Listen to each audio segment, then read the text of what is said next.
tomorrow, 1st of December, before returning to India later tomorrow evening. Just to recall, Honorable Prime Minister had last visited the UAE earlier in July this year. In terms of Prime Minister's participation at the COP28, Honorable Prime Minister will deliver his address at the opening session of the World Climate Action Summit. Besides his address to the COP28, Prime Minister will also be participating in 3 high-level side events, of which 2 are being co-hosted by India. The first high-level event, which is being co-hosted by India and the UAE, is the launch of Green Credits Initiative. If you would recall, this was something which was rolled out earlier this month or late last month by the Ministry of Environment in India. The Green Credits Initiative is based on the Green Credit Program, which was notified by the Ministry of Environment in October this year, and basically envisions the issue of green credits for plantations on waste and degraded lands and the river catchment areas in order to restore their vitality. The second side event, co-hosted by India and Sweden, is the launch of Lead IT 2.0, essentially a leadership group for energy transition. You're not able to hear? All right. Sure. The second event, which is co-hosted by India and Sweden, is the launch of Lead IT 2.0, Leadership Group for Industry Transition 2.0. This, you would recall, was a joint initiative launched by India and Sweden in 2019 at the UN Climate Action Summit in New York. Essentially, this initiative fosters collaboration among the decision makers, bringing together both the public sector and the private sector with the objective of accelerating the industry transition to net zero emissions, essentially from heavy industries. Honorable Prime Minister will also be participating in another high-level event, which is titled Transforming Climate Finance, which is to be hosted by the presidency of the COP28, that is the UAE. In terms of substance, as you all know, the Conference of the Parties, COP, is the supreme decision-making body of the UNFCCC that meets annually to assess progress in dealing with climate change, also discuss and negotiate further actions that the parties to the COP have to take, and make decisions on global climate action. Previously, Prime Minister has attended 2 climate conferences, COP21 in Paris in November 2015, where the historic Paris Agreement was concluded, and you would recall that International Solar Alliance was launched at that COP. And then COP26 in Glasgow, where Prime Minister made the announcement of Panchamrit, outlining the 5 key elements of India's action aimed at environment conservation and climate protection. Converting these announcements into action, India submitted its enhanced NDCs, nationally determined contributions, before COP27, and also submitted a long-term development strategy to pursue our goal of net zero emissions by 2070. India is among the few large economies which are on track to meet its nationally determined contributions. Also noteworthy that in recent years, under the vision and personal guidance of Honorable Prime Minister, India has taken a leadership role in shaping the global agenda on climate and environment, including through focusing on this issue in the two Voice of Global South Summit organized by India, first in January this year and most recently the one earlier this month. India's approach to climate action is deeply rooted in our civilizational ethos and is reflected foremost in our contributions and our ambitious and effective national policies, especially those which are aimed at economic development, energy, health, and nutrition. We have also been pioneering and in the forefront in taking global initiatives in fighting climate change and its impacts. These initiatives include, as I just said, launch of International Solar Alliance in COP15, and the alliance has now grown to be a truly international framework. Coalition for Disaster Resilient Infrastructure is another such global initiative.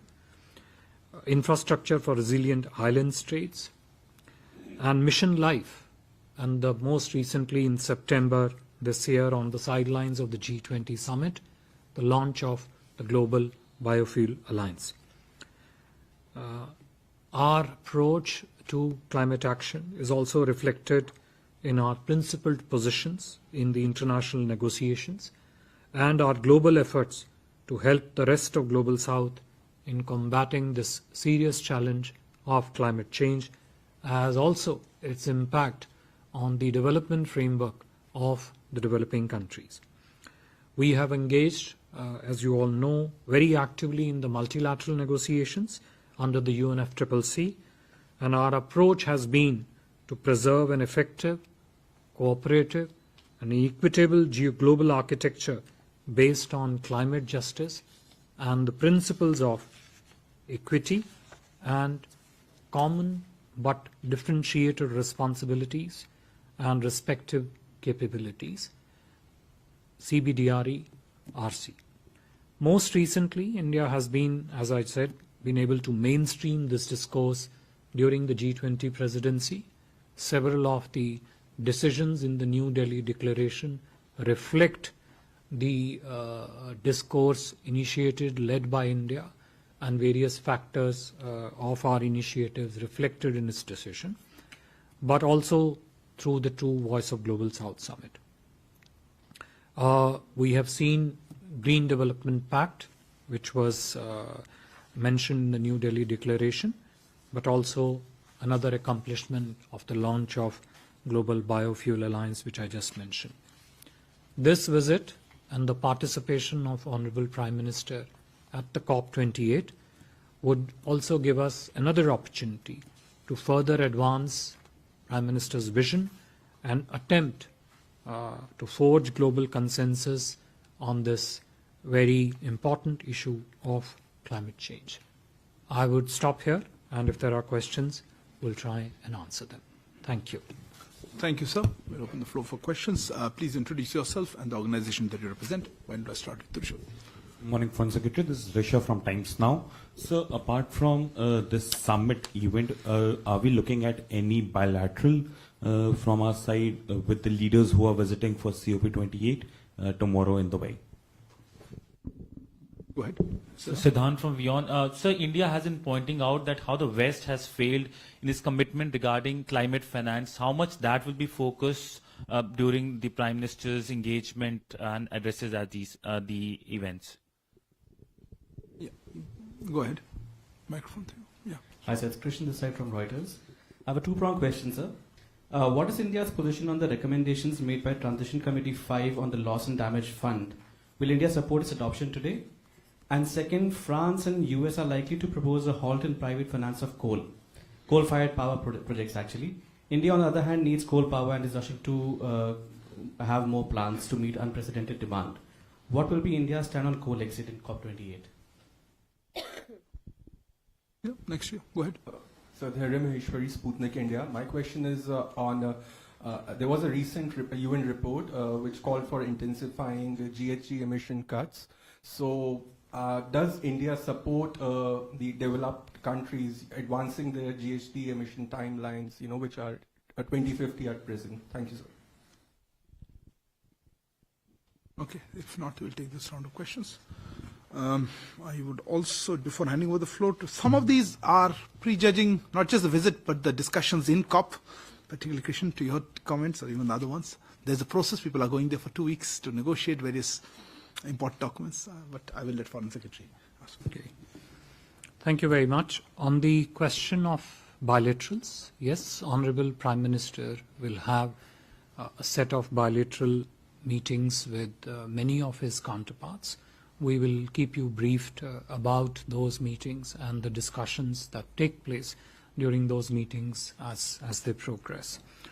With regard to the focus on climate finance, and some of it is perhaps in a way linked partly, not necessarily entirely, to the question on the loss and damage fund, which was asked by Reuters. Look, one of the key objectives for us, and we all know this, this has always been our clear perspective and priority, that climate finance and also climate technology is a very, very crucial segment of all the global efforts in addressing this challenge of environmental degradation. We expect a clear roadmap to be agreed at COP28 on climate finance, which would be important for delivering on the new collective quantified goals, which is NCQG at COP29. I have already mentioned in my opening remarks that Honorable Prime Minister is also scheduled to participate in a high-level presidency event which is focused exclusively on climate finance. The outcome of that event is under discussion by the principal participants at that event, and we will. It would be useful for those interested on this entire ecosystem of climate action issues, in particular climate finance, I would say even climate technology, to perhaps follow that event closely. In a way, the loss and damage part, we have always been interested in finding a successful outcome on operationalizing the loss and damage fund. This has always been very upfront in terms of our articulation. We think this will be of great benefit to the developing countries by providing them with potentially a new source of financial support to address the loss and damage aspect related to this. With regard to the question on coal and how it is positioned, look, if you look at not just the articulation of India's position, India's belief, and India's action related to climate change, and I would particularly draw your attention to the Panchamrit 5 principles that the Honorable Prime Minister announced at the COP26, and I'll just sort of put this up front here in order to draw a proper correlation to how is coal looked at. One was to reduce the emission intensity of India's GDP by 45% by 2030 from 2005 level. One. Two, to achieve 50% cumulative electric power installed capacity from non-fossil fuel based energy resources by 2030. Three, to achieve 1 billion ton reductions in the projected emissions between then, when it was announced, and 2030, and to achieve 500 gigawatts of non-fossil fuel energy capacity by 2030, and of course, what I said earlier, achieve net zero by the year 2070. If you were to analyze each of these actions which the Prime Minister had outlined at COP26, you will clearly see India's commitment to look at, focus at, take targeted action towards green energy.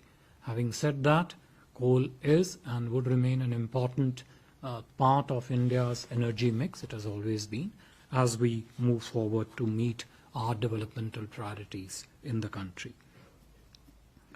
With regard to the greenhouse emission timelines, I've already clearly mentioned to you what our enunciated goals and priorities are. I would essentially mention one more point here, which is important to keep in mind, which is related to the how the question of emission timelines gets linked to the nationally determined contributions. As I said, we are among the very few major economies that is well on its track to complete its obligated NDCs. In fact, I'm sure you would, if you follow this closely, you would know we had announced upgraded NDCs last year, and I'm very happy to say that we are now well on our way even to meet those upgraded NDC targets which we had announced last year. So we are among the major few economies which is well on its way to meet NDC agenda. We are proactive in taking practical climate action measures and basing them on a very firm conceptual understanding and a very firm belief that our development has to be green development, while at the same time it also should triangulate well with your own development priorities in the country. Thank you, sir. Okay, I see more hands. Okay. Morning, sir. Sridhar from the Asian Age. So I was just wondering, you outlined the big ticket announcements that were made by the PM at COP26 at Glasgow, and you said some upgraded NDCs were also announced last year. Any fresh set of such nationally determined goals, which are they likely to figure in the PM's opening remarks? And secondly, we saw during the Ukraine-Russia crisis the pressure on the fossil fuels, the pricing, and everyone was scrambling for these fossil fuel resources. So has that put somewhat a spanner in the works of the ultimate climate goals for the globe? Thanks. So, first of all, climate financing, developed countries had promised $10 billion. How much of that has actually come? Secondly, sir, yesterday John Kerry. Go ahead, please. Yesterday John Kerry spoke about the importance of curbing methane emissions, apart from CO2, because methane has very high, is more dangerous in the short run. Now, apart from the petroleum industry, the one reason why methane emissions are as high as they are is rice cultivation. Now, how does India handle that? There's another hand somewhere. Yeah, go ahead. Foreign Secretary, if you'll permit me, I'd like to ask... Introduce for the record. This is Suhasini Haider from The Hindu. Foreign Secretary, if you'll permit me, since this will be the first visit the Prime Minister will take abroad after this indictment has come out in the United States, I'd like to ask, will the high-level inquiry announced by the Ministry of External Affairs yesterday now include allegations from Canada about Indian involvement in a plot to kill a Canadian national, a Khalistani separatist? The Canadian Prime Minister has gone on the record. He has said after this indictment, India should look at the allegations made more seriously. Thank you. What is the original question? Original question was what is the first part of it? That will be raised. That the Prime Minister, I didn't ask if, yes. You just, sure. no, what's your question? My question was, this will be the first visit abroad the Prime Minister will be taking. So, Since the indictment came out, this is what the Canadian Prime Minister has said. And I'd like a response on you want a response on this? Okay, fair enough. Also, especially, will that high-level inquiry that was announced now include the Canadian allegations? Because the indictment very specifically mentions them. Okay. And we had a couple of other questions. Yeah. Before that, I thought, Srinja, on your question, you said 10 billion. I'm not aware of the 10 billion number. It was supposed to be 100 billion a year. And then in the last G20 deliberations, in fact, if I remember, in the New Delhi Leaders Summit, there was an acknowledgement that we need to move from billions to trillions. And that, I think, is part of what the success of the G20 has been. So, yeah, that's one thing. I'll come back to the answer. I just thought I'll clarify on the question part. Somebody else had a hand up? Yeah, go ahead. For Secretary, sir, if you allow us another question on the India-US thing. Shruti Ranjan from Bloomberg. Sir, if you could give us an understanding, there is an inquiry that the MEA also talked about in a statement. Who is conducting that inquiry? If you could give us a broad understanding, which are the agencies? And also, sir, given the US's indictment, is India any clearer to understand who at all, if any, was the Indian government official involved? This is a prime visit, briefing on the Prime Minister's visit to UAE for COP, but I will, I'll just do that. Okay. Anybody else has a question on this one? On this issue, which have been asked by Suhasini and Sudhi, since you... No, microphone before that. So this is Abhishek from CNN News 18, and since you are taking questions, maybe one round on this issue. Has India... please don't make your assumptions a fact. Yeah, go ahead. So has India requested for extradition of Panoon, SFJ leader in the USA? Okay. Anybody else on this question? I don't want to hear back in this already, but I'll handle it one altogether. You have a question, Shailesh? Yeah, go ahead. Sir, my name is Shailesh Kumar. I'm from National Defense. Do you see an international conspiracy to malign India or for a regime change, desiring a regime change as... Sorry, regime change? Yes, as we see that the Canadian... You have very low faith in our democratic process. I don't think you're being serious about that. International conspiracy, no, I got your question. If you take my question full, I can read that out. At least two of the accused in US indictment alleging Indian involvement are sources or have previous links with US agencies, while we see India's most wanted terrorist Gurpratwant Singh Pannu is harbored at the same building area, 529 14th Street, NW, Washington, where National Press Club is located. This is the same building. Sometime back, we see a prominent Indian leader was invited there at the same building in the light of serious allegation of assassination. I think we'll have to keep the question evidence, tight. Sorry. And now a flawed indictment of... Your question was specific to, do you see an international conspiracy? I got your question. Yes. Somebody... No, this is not opening up the floor. I think there's similar questions. Yeah, what do you have? Microphone. Sir मैं Manish Jha TV9 से चूंकि US की तरफ से ये बताया गया कि जो एक इंडियन सिटीजन है निखिल गुप्ता उसको अरेस्ट कर लिया गया है तो और इसी केस में एक इंडियन ऑफिसर का भी नाम है तो क्या यूएस गवर्नमेंट ने इंडियन गवर्नमेंट से इस मामले में कांटेक्ट किया है इंडियन ऑफिसर को लेकर specific? Okay. No, I'm sorry. This is getting is a specific question. You didn't ask the first round. You have something on this specific thing? Go ahead. Hi, sir. It's Christian again from Reuters. So my question is, the MEA yesterday announced that they had created this inquiry committee on 18th of November. But the US officials have been coming here for a few months before that trying to raise this concern.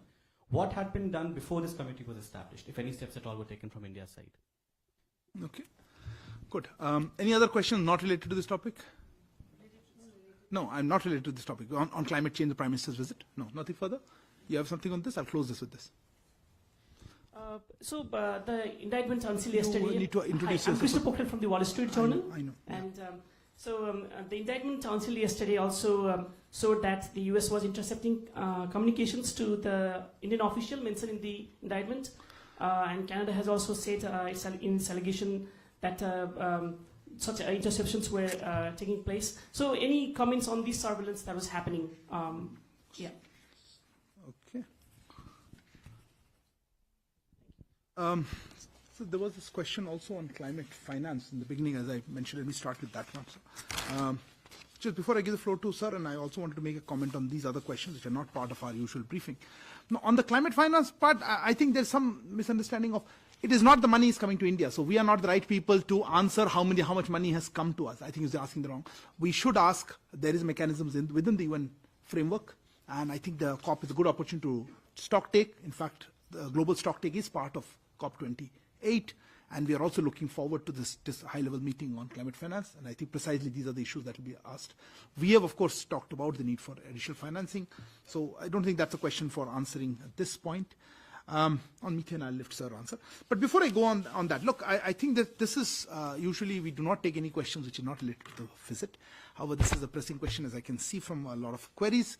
So let me make clear what our position has been on that, and before I hand over the floor to sir on the visit.